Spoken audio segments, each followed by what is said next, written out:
Crypto currencies 10 साल में दोस्तों 5 रुपए से लेके 25 लाख तक की ग्रोथ करने वाली ये क्रिप्टो करेंसीज आखिर हैं क्या, और लोग इस पे इतना भरोसा क्यों कर रहे हैं? क्या ये इतना सेफ है? तो आज की वीडियो में दोस्तों मैं आपको इन्हीं क्रिप्टो करेंसीज के बारे में बताने वाला हूँ कि कितने सिक्योर हैं और क्या दोस्तों आगे जाकर यही मनी ट्रांजेक्शन के फ्यूचर होने वाले हैं। तो जल्दी से दोस्तों स्टार्ट करते हैं हमारी वीडियो को। फर्स्ट तो दोस्तों ये बात तो आपको ही पता होगा कि मोस्ट वैल्यूएबल क्रिप्टो करेंसी आज की तारीख में बिटकॉइन है। तो दोस्तों जिनको भी ये लगता है कि बिटकॉइन दोस्तों कोई कॉइन होता है और उसको हम जेब में लेके घूम सकते हैं और उससे हम ट्रांजैक्शन कर सकते हैं, तो वो तो बिल्कुल ही गलत है। दरअसल दोस्तों जो ये क्रिप्टो करेंसी शब्द है इसका मतलब होता है वर्चुअल करेंसी या फिर डिजिटल करेंसी, जिसकी दोस्तों आज की तारीख पे जैसे हम रुपीज या फिर डॉलर से इनकी ये जो हार्ड कॉपी हम यूज करते हैं ट्रांजेक्शन के लिए, ये नहीं होती है और ये ना ही बैंक से रिलेटेड होती है, और ये दोस्तों एक कंप्यूटर फाइल की तरह स्टोर होती है हमारे फोन में डिजिटल वॉलेट में। Second, hacking. तो दोस्तों जब भी हमें कोई मनी ट्रांसफर की बात आती है तो हमें इस बात का डर लगा रहता है कि कोई इसको हैक ना कर ले और जो हमारा पैसा है वो कोई चुरा ना ले। पर दोस्तों बिटकॉइन में एक ऐसा सिस्टम है जिसको हैक करना ऑलमोस्ट इम्पॉसिबल है और उस सिस्टम को बोला जाता है ब्लॉकचेन। और इसका भी रीजन मैं बताने वाला हूँ दोस्तों कि हम इसको ब्लॉकचेन सिस्टम क्यों बोलते हैं और ये दुनिया का सबसे सिक्योर सिस्टम क्यों है, और जो ये हमारे डेटा को होता है ये हमें हैक होने से कैसे बचाता है।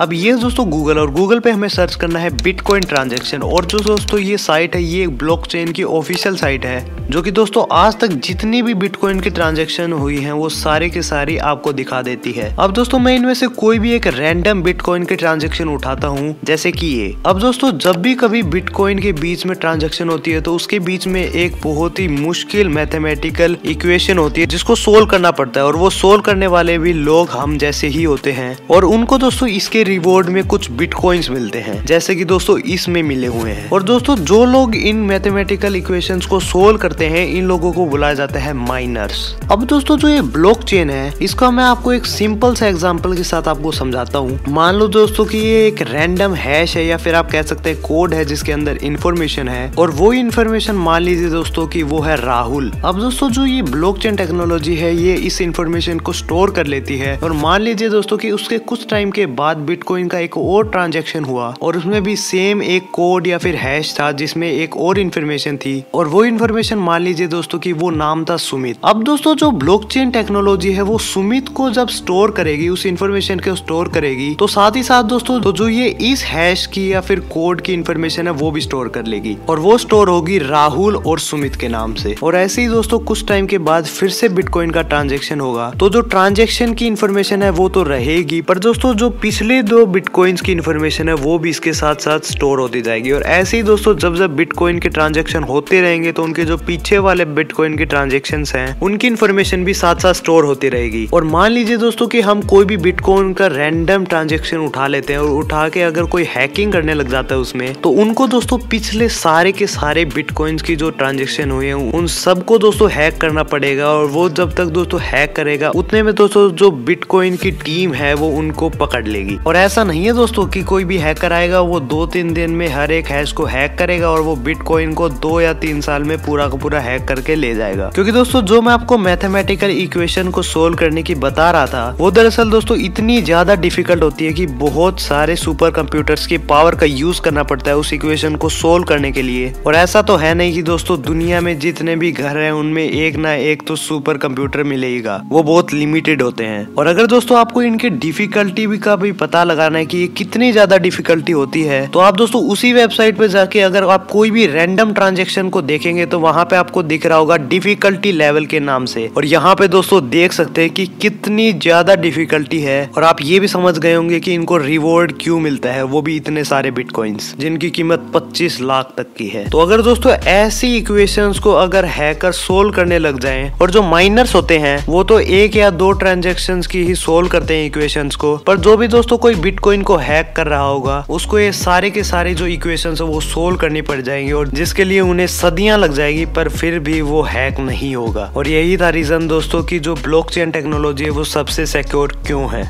थर्ड, तो दोस्तों जितना मैंने आपको क्रिप्टो करेंसीज के बारे में बताया है उससे तो यही लग रहा है कि ये बहुत ही ज्यादा सिक्योर होते हैं और इनको ट्रांजैक्शन करना बहुत ही इजी होता है। पर दोस्तों फिर ये क्वेश्चन आता है कि मेजोरिटी ऑफ द कंट्रीज, मतलब जो अधिकतर देश हैं, वो इसे बैन क्यों कर रहे हैं, उसमें उनका क्या नुकसान है। अगर दोस्तों मैं आपको सीधे शब्दों में इसका नुकसान बताऊं तो वो है कि इससे दोस्तों क्राइम बहुत ही ज्यादा बढ़ जाएगा, और वो दोस्तों मैं बताता हूँ कैसे। आपने दोस्तों एक चीज भी देखी होगी कि अगर कोई बैंक में घपला होता है, मतलब फ्रॉड होता है, तो बैंक ही दोस्तों जो उनके कस्टमर्स होते हैं उनको रुपए देती है वापस। पर ये दोस्तों ऐसा इसलिए है क्योंकि ये बैंक्स हैं। और क्रिप्टो करेंसीज में दोस्तों हमें जैसा कि पता है कि जो ट्रांजैक्शन होता है वो हमारे और सेकंड पर्सन के बीच में होता है, उसके बीच में कोई भी नहीं होता, ना ही गवर्नमेंट होती है ना ही बैंक्स होते हैं। इसी कारण दोस्तों अगर बिटकॉइन वालों ने कोई भी फ्रॉड किया तो कोर्ट का भी कोई उनपे अधिकार नहीं होगा उनको जेल में डालने का, क्योंकि दोस्तों वो किसी के भी सुपरविजन के नीचे काम नहीं कर रहे हैं, वो एक इंडिपेंडेंट करेंसीज हैं। इसलिए दोस्तों जो मेजोरिटी कंट्रीज हैं उनके गवर्नमेंट को ये डर है कि इससे क्राइम होने की बहुत ज्यादा संभावनाएं हैं, इसीलिए उन्होंने क्रिप्टो करेंसीज को बैन किया हुआ है। तो आज की वीडियो बस इतना है दोस्तों। अगर आपको मेरी वीडियो अच्छी लगी हो तो लाइक कर देना और कमेंट करके जरूर बताना कि आपको ये वीडियो में कौन सी सबसे बढ़िया बात लगी। और अगर आपको भी दोस्तों क्रिप्टो करेंसीज में ट्रेड करना है तो बहुत सारी ट्रेडिंग एप्स हैं, आप कोई भी यूज कर सकते हैं। तो मिलते हैं दोस्तों मेरी अगली वीडियो में, तब तक के लिए दोस्तों